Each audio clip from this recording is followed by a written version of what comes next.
This article about sheep and the Good Shepherd in the Bible was really brought about because of a Bible study on John chapter 10.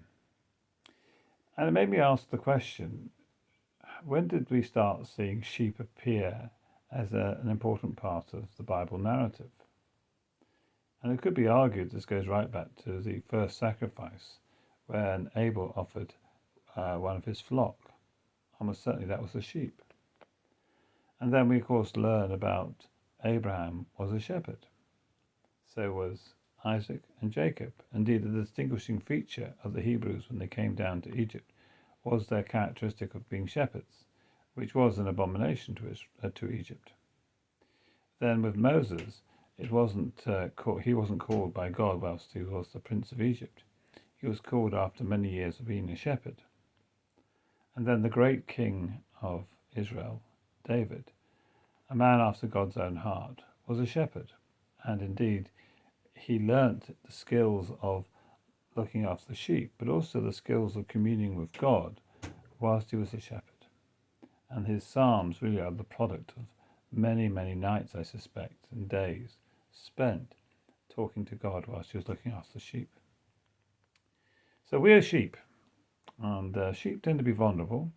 They tend to be not the brightest things on the animal kingdom, but we are loved by God. And God paints himself as the Good Shepherd. He cares for us. He genuinely wants our well-being. And Jesus, when he was describing himself as the Good Shepherd, said that it was going to offer us abundant life, and that we would be known by him just as God knows Jesus. What an extraordinary thing. It reminds me of that passage in John chapter 3 where it says, "Behold, what manner of love the Father has bestowed upon us, that we should be called the children of God." And when we read Psalm 23, we see that the Good Shepherd will supply us with good pasture, quiet waters, restore our soul, lead us in the paths of righteousness, protect us in the valley of the shadow of death.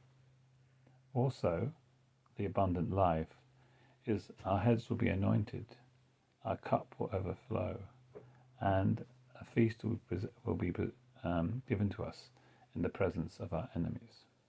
And we shall dwell in the house of the Lord forever. A very rich study can be done on the Good Shepherd and sheep in the Bible. Well, thank you for listening.